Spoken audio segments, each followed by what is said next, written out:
What did you think of the DLC? Eh, didn't really need that, to be honest. It's just more of the same gameplay, and then you have a bit of that story beat. I mean, for me, it was double, not. I already knew the story because I've watched the show first, I guess. Uh, but yeah, it's been already been pointed out a couple of times. It's just a lot of walking around, doing things, doing like teenager things, which is not. I don't know. It's not very engaging to me. I guess they're trying to build up their relationship and everything, which I guess they do. I do understand what they're doing, but I don't know. I just didn't find it very interesting. Not super duper interesting, at least. I was way more into the soldier story uh, in the notes. I think that would have been a really cool DLC. And then you play the guy who dies in the end or something. Could have been interesting to have to play someone who's only one arm or something. I don't know. You could have done something cool with that, I think. The best part was the soldier story where you can't even trust the last guy's account because he's dealing with an amputated arm and possible morphine withdrawal. Yeah, it's very cool. I do like that side story as well. I agree with you, James. It's very, very fun and interesting. I did like that. Well, I guess I started this Rando Ramble with the DLC. I don't know. I feel like I could have actually skipped it. I don't think I really missed anything if I didn't play it. Yeah, and I guess from what I understand during the stream, from what people said in chat, it was a bit of a mixed reception because of half of the DLC just being running around doing stuff, and the other part was just more of the same gameplay, finding stuff to heal Joel, all the medical stuff. I don't know. It's just I don't really didn't really blow me away. There wasn't really like anything amazing dialogue wise or anything. It was just like, yeah, okay, I guess there's a little backstory. Pretty short DLC too. You would think, considering how successful The Last of Us was, they would have done like a pretty big DLC. I would have actually thought they would do something like only with Joel actually, where they or at least do another one that's with Joel, where you have like an adventure with Tess or something. Yeah, I wonder. I surprised this was like the only DLC, because I think Left Behind and the multiplayer came out together, right? So yeah, DLC has actually gotten worse with me. Oh yeah, it's pretty mid. Yeah, it's very meh. It's just more of the same, but with less engaging dialogue, basically. Which leads me to the main game, which I really enjoyed. I think the main game has a really good story. I think the story is awesome. There's a lot of nuance into the story that goes into the storytelling. The characters are really cool and interesting. You have a lot of good payoffs, and yeah, the story. Like this game is massively carried by the story. The you have the I mean, you can just go through the characters, really. I have a couple of notes here just to keep me on track if I need to. I mean, Ellie is pretty good, of course. Starts up with being like, yeah, I'm this girl that knows a little bit of survival stuff, but I really don't trust anyone except, wait, wasn't it Melanie or Melody? I keep forgetting. She's like out of the game for so long that I forgot her name now. But yeah, the Firefly leader lady. It's like, I already trust her. She's been taking care of me because Marlene. Thank you. Yes, not Melanie. Marlene. Yeah. Yeah, I already really trust her, and she says, yeah, I'm important. You need me to move over there to the Fireflies so they can check me out, and then you get fairly early the reveal that she's immune. And obviously Joel is like, I'm out of here. Like, that's bullshit. And we learned fairly early as well that Joel's like, oh, the Fireflies, they're just doing a bunch of bullshit. They've been fucking around this whole time, just making things worse, really.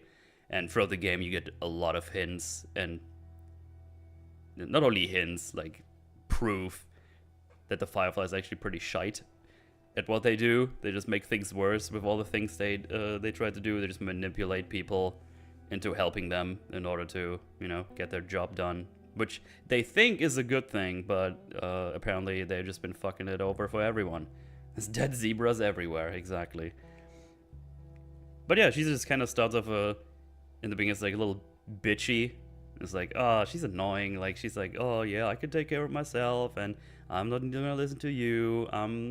I can take care of myself, all that stuff. And then obviously, gradually, she becomes more trusting. And of course, Tess is like a big thing because she's like, oh, maybe she is the big cure.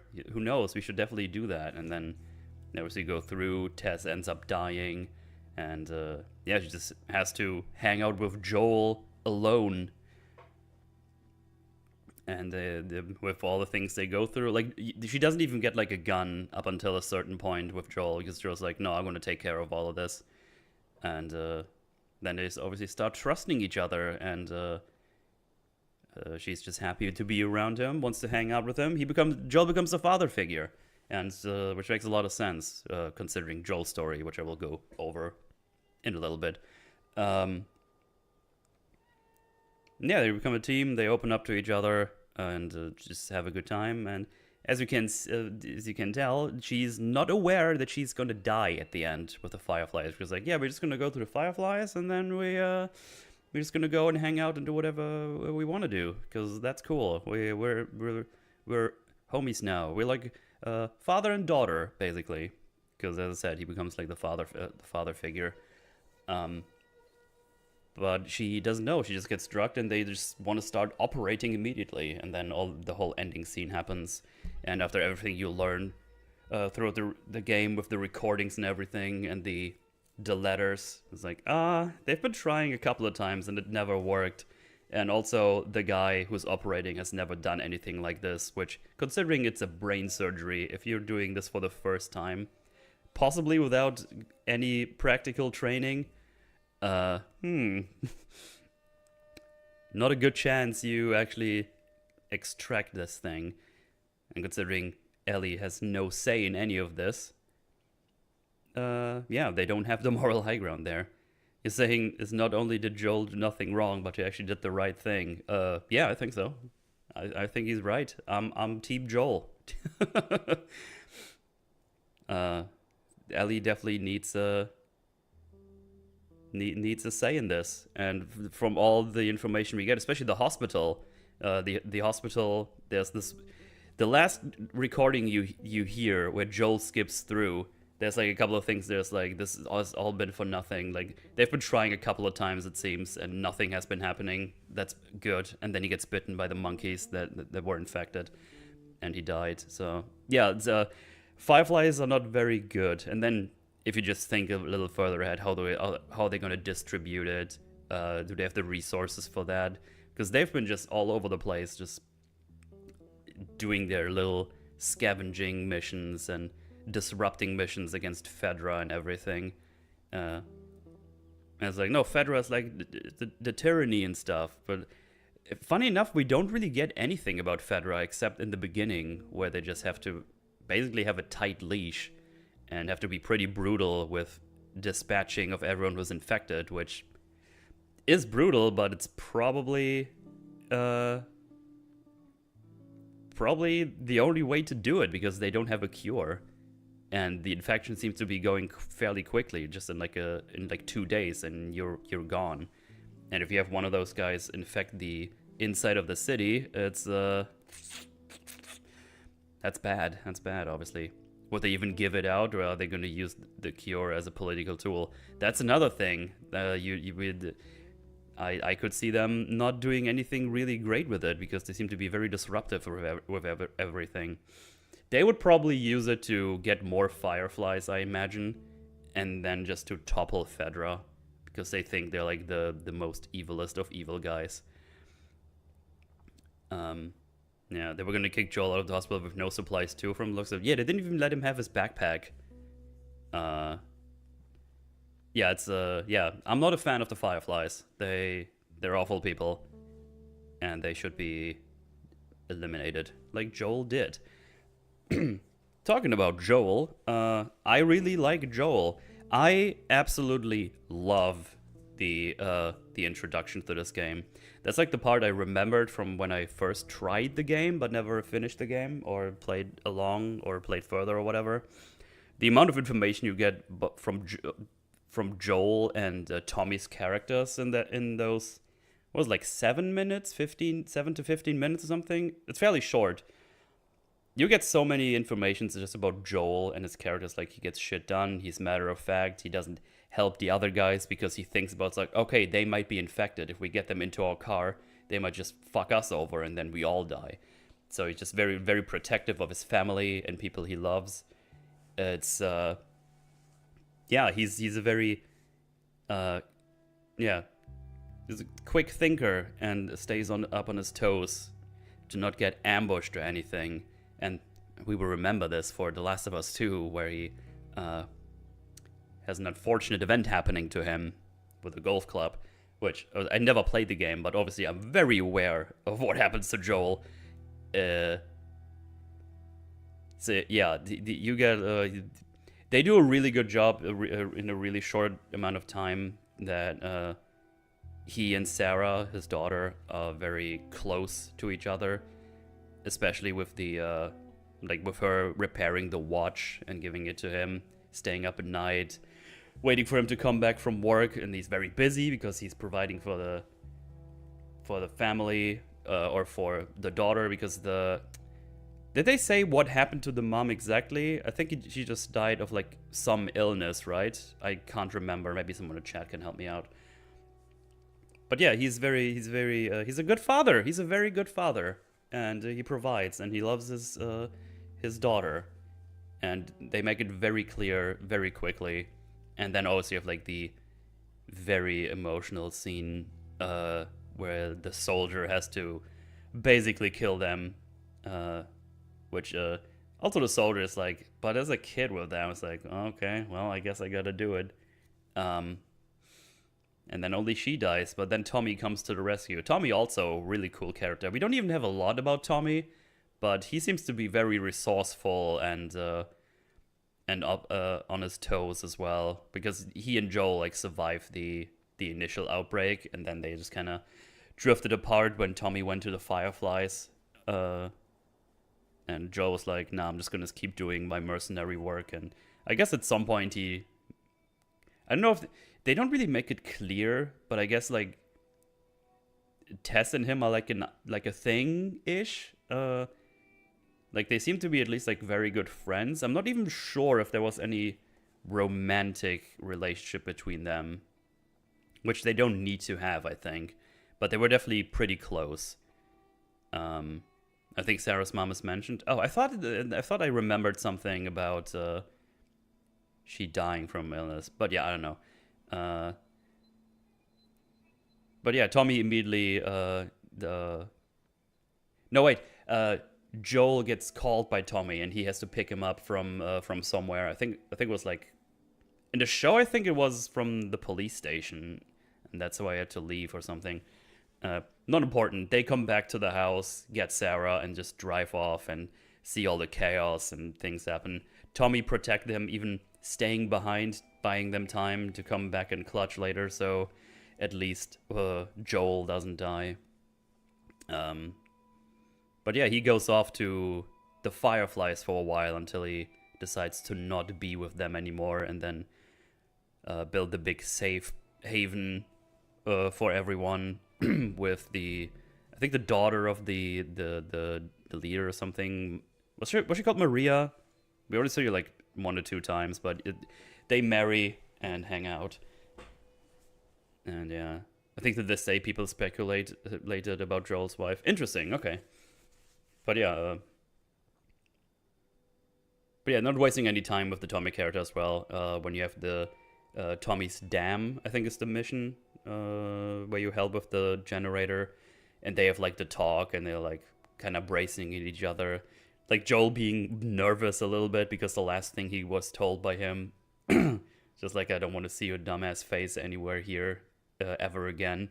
Like, ooh, there's some tension there. And then they have a little bit of a fallout.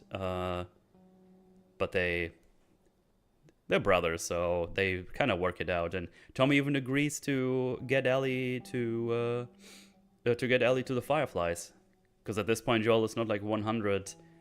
He's like 85, 90% pro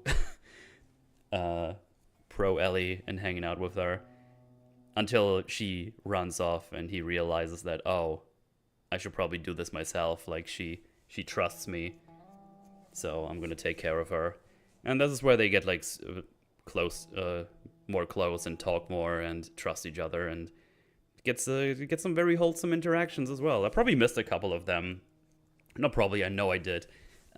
Just took a step or two too far. And it's just really good dialogue between the two as well. It's good stuff. It's really good stuff. Tess is really good as well. She's obviously only in the beginning of the game when you go around with her, with Joel. But she seems to be pretty hardened, but also has a soft spot, especially for Ellie, because she's still a child. And also hearing that, oh shit, maybe there might be a cure there. And Joel's just like, oh, it's just bullshit. That can't be happening. It's like, oh, come on, let's do it. And he's like, oh, fine. At least we get resources. Because at this point, Joel is just in there for the resources. It's like, yeah, we're just gonna bring this kid over there. We get our resources, and then we fuck back off home. And have, like, a car and shit like that. But yeah, this is where it just all goes to shit. She gets bitten, buys them time. And obviously Joel is, like, very, very much against showing any, like, emotions for people that he lost. He's really trying hard to, like, not ever mention his daughter again, even though he still has the watch the whole time. You even have a couple of scenes where he kind of, like, touches the watch when she's getting mentioned. So until obviously you get, like, the scene at some point where he talks with Ellie about the daughter, and he's just kind of, I guess you can't always run away from the past, because Ellie actually stole the picture that Tommy got from their old home, which Joel, when Tommy wants to give him, is like, no, I'm good, I don't want it. But he takes it from Ellie later on. It's like, yeah, it's just good. It's a good story, good payoffs, good everything. I mean, for the story alone, I would definitely recommend playing this just for the story by itself, because the story is very good. It's actually very good. I very much enjoy it. And they stay mostly true to it in the show as well, which is why I would also recommend the show. There's some deviations here. I think the the one that surprised me the most is shit, what was his name in the city? Was it Frank? Was Frank the guy? Oh, I didn't write his name down. Someone in chat is probably gonna correct me if I'm wrong. Bill. I think I called him Frank during my stream as well. I don't know why I went back to Bill the whole time. Oh, it's because it's Bill and Frank. Okay. That's why. Okay, yeah, so because in the show they have, like, this very like, isolated story with Bill and Frank where they're actually gay and are living together, and I think it's a really good episode because they have, like, fantastic actors doing the thing. But I knew that people were like, that's weird, why did they do this? And I was like, I don't know, I think it was a good episode, so I don't really mind. But then you play through the game and you find the note from Frank where it says, Bill, I fucking hate your guts. And I was like, what? That's not how I know this from the show. That's crazy. So yeah, I don't know how they even got to that in the show. But still, I think it was, like, a really good episode, so I don't really mind that much. But yeah, it's that was one of the things that actually surprised me here, because I thought I know, because the show is actually fairly true to the game except, like, a couple of parts. But yeah, it's that was interesting to see. Joel is a closed off person, and Ellie opens him up throughout the game until its reversal at the end. Yeah, exactly. And they did it quite well, very good. They did it very efficiently, professionally, if you will. I don't know. It's just good stuff. If you don't want to play it yourself, and we get to the gameplay here in a little bit, watch a playthrough. It is worth your time for sure. And if you do play it, normally these kinds of survival games I would recommend playing on hard because you have to juggle your resources. But, and I don't think I want to go much more into the story for not to spoil like everything in case you haven't played it yet. Unless there's something, chat, if you want me to mention something, want to talk about something, this is you're on the screen as well. You're part of the Ramble, all right? You're a part of it. If you want to mention anything, let me know. I see you from up here, down there. I can watch down there and see you. The gameplay. If you want to play this, don't play on hard. Save yourself a little bit of time and play on normal. When I started the game, I was like, okay, that's not too bad. Like, it's pretty functional. At least it's better than Star Wars Outlaws. That's the bar we have to deal with. I was just playing around. It's like, okay, I see what we're doing. All right, we can do a little bit of sneaking. Yeah, that's seems pretty functional. That's all right. I can do some resources, and because it's the way I play, I think I didn't use any guns or resources for like the first 5 hours of the game, and then I realized I'm not allowed to pick up any more guns, any more ammo for my guns. And I was like, what do you mean? I only have 7 rifle rounds, and I have a backpack which doesn't seem to be full. Why am I not allowed to give more? So that's like a full gameplay limitation. The only way to increase this is to increase the clip size, which goes only up to 8 or 9 with the rifle. So I actually had to leave ammunition behind because the game was like, no, you only get to have 7 of those. The weird part is, shortly after I picked up 8 shotgun rounds, I was like, oh, so I clearly do have space here. I wonder if it would be better if I would have been allowed to allocate my space, like in a Resident Evil kind of way, where you have like a certain amount of space and you have to kind of juggle it around, which I'm a fan of. Like the Resident Evil item management, that's still goated. That shit is tight, works really well. But also I like to not use a lot of resources, so that's why the whole brick meme started to happen on the stream, because the bricks are just really, really effective against pretty much everything when you could get close enough and, well, don't get nicked by a weird attack, even though you already connected with the face and the brick connected with the face. But then the game is like, no, this zombie clicker fungus man did an upward swipe, and that has priority, so you die. It's like, oh, okay. So yeah, you have to kind of leave shit behind if you're like very stingy with using resources like I am with this, and that was a little bit annoying. I think the first time I used my gun is when you hang upside down right before you get to Bill, actually. Yeah, now I remember.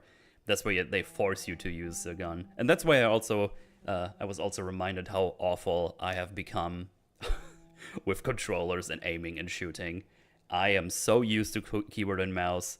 I lost all capabilities to be good with a controller and shooting. It's over for me with this. And I don't see myself ever doing any more time with controllers to like get better with it again. So yeah, I would have liked to play this with mouse and keyboard, but I refuse to pay $50 for the remaster on PC. So yeah, get fleamed, because this is the remaster for $20. So didn't really care to do that. Talking about the aiming, good lord, whoever thought the weapon sway, the way they did it in this game, was a great idea to implement. Cage that person and never let them out and design shooting stuff again. What an atrocious feeling to aim, especially when you're on the clown sticks, as we like to call them. Or I like to call them, and Mahler and Theo, I think. Like we like to call them. Whatever. It's just, God, this goes everywhere. So I basically was like, oh, okay, so I need to just farm all the med pills so I can get rid of the weapon sway. Because if you do both points, the weapon sway is gone. And then you can start to, aim normally again. And yeah, this weapon sway, what a horrific idea. That was awful to do aiming with. In any case, sneaking. The sneaking does work technically, I guess. It works better than in Outlaws. As I said, the bar is very low. But the sneaking is not as, like, the greatest games that did it. Like, I hear the Thief games always did it very well. I do remember Splinter Cell had, like, really good sneaking. I mean, Metal Gear Solid, that always was, like, pretty darn good sneaking.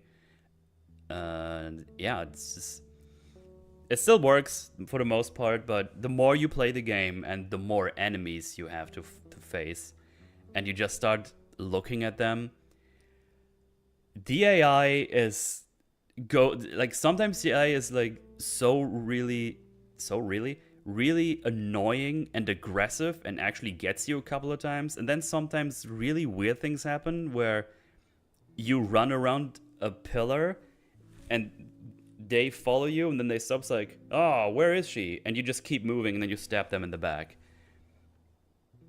Shit like this. And then sometimes they just group really weirdly, where you don't have, like, a good opening at all, which is mostly of things like, oh, I guess I have to alert them, and then just run away and get them out. Which I guess it's fine, but it can be annoying.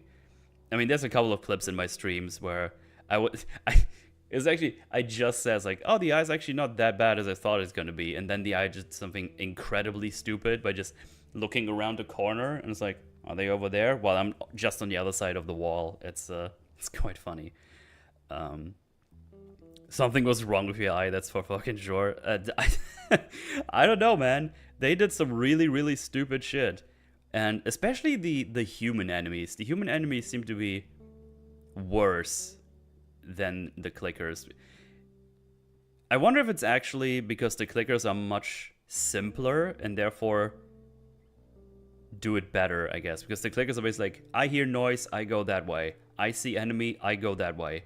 While, the enemies and the AI is just like, ooh, like, you go over there, and then we go over there, and then you have some guys going that way and the one guy there. Or sometimes you have like all three go in the same direction. But then sometimes even when they do get to you, like, okay, it's time to fight back. So you get your brick ready, your safety brick. It's like, okay, I'm gonna throw the brick at the first guy, or just fucking break the first guy in the head, and that's basically an insta kill if you get all 3 hits. And then sometimes the other enemies are just stand there. It's like, I don't know what to do. Oh my god, what's happening?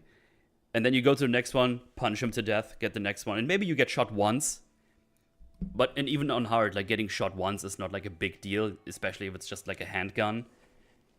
I mean, you can just beat him to death and you're fine. You're absolutely fine. So it definitely doesn't work well, I would say. The problems get more and more obvious the longer you play it. The AI of your companions, I don't know what they did with them, but they break your immersion, is what I would say. Your AI companions just break immersion. I remember the first time, and that was still with Tess and Ellie together. You go through this shop or whatever it was, and there's like 7, 8 clickers and you just sneak through. And I was like, oh, this is pretty cool. Like, it's pretty intense. You have to sneak through. I don't have the resource to kill them all. If I hit one, the enemies will all be triggered towards me, and they just go, ah! And while I sneak around, you just see Tess and or Ellie just standing there, walk into a clicker, and the clickers do not react whatsoever. And you're like, oh, that's not great. And yeah, it's like one of these things, like, you see it more often, the way that you sneak around, especially later with like Sam. They just run and they don't get seen. It's a bit fleamy. It's definitely Companion Eye.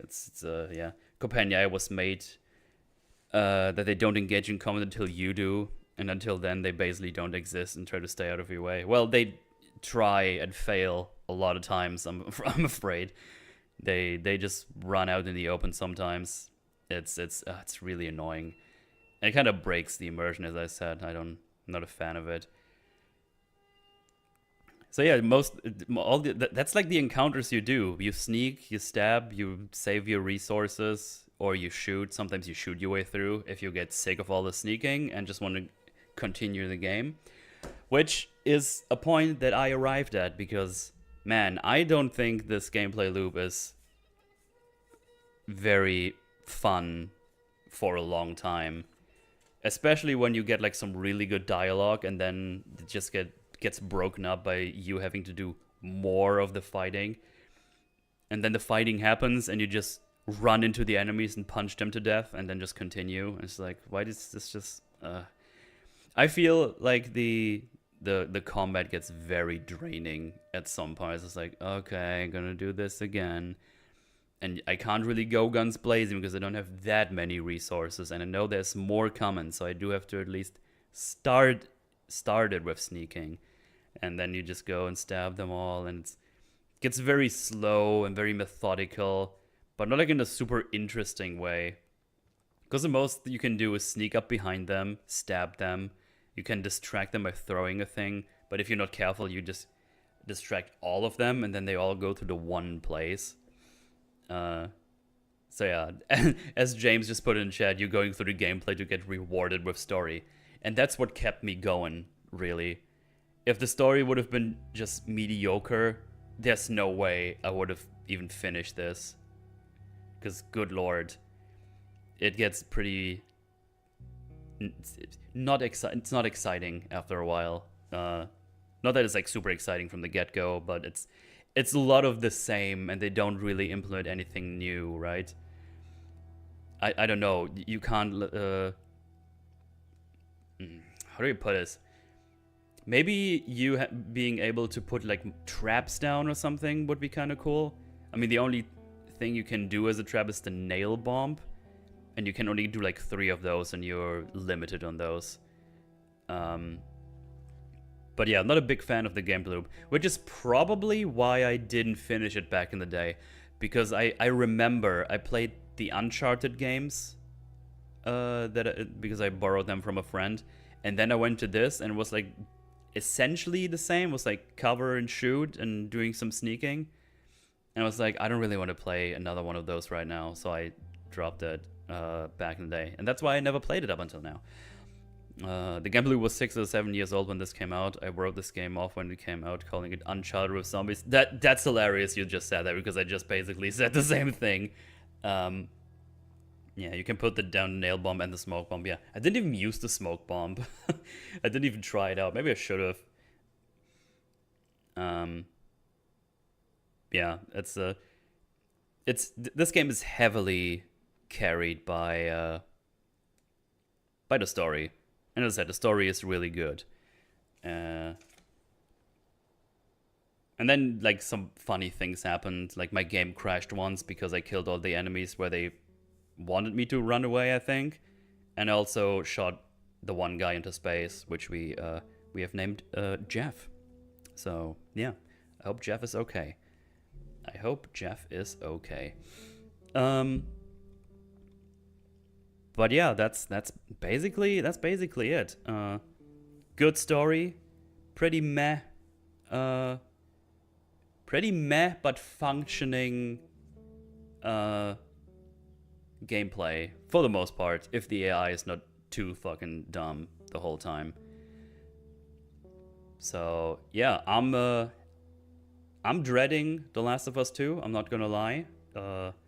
If you don't watch the streams and only watch the main videos, I guess, on the channel and see this, you will see one of these on The Last of Us 2 in the future, because I'm going to play that very shortly after I finish this, which is now. I finish this now. I don't know where it's going with that thought, but you will get one of these soon-ish, in like 4 weeks or whatever long it takes me to finish this. Yeah, overall it's like it is a thumbs up, but it's not. It's hardly hard gimped by the gameplay. But yeah, this is finally Joelver. The first one is Dunzo, and what a good story it is. But man, if the gameplay is the same, but I also get like shitty dialogue and poopy story, it's gonna be a bit of misery. But yeah, Last of Us 1. Overall, thumbs up. Play it for the story alone. It's good stuff. Go give it a shot. It's $20 on the PlayStation Store. If you can play it on your PlayStation 5 if you get the remastered version, which is the one I got because I was too stingy to get the the big bucks for the big remaster part 1 thing stuff. Yeah.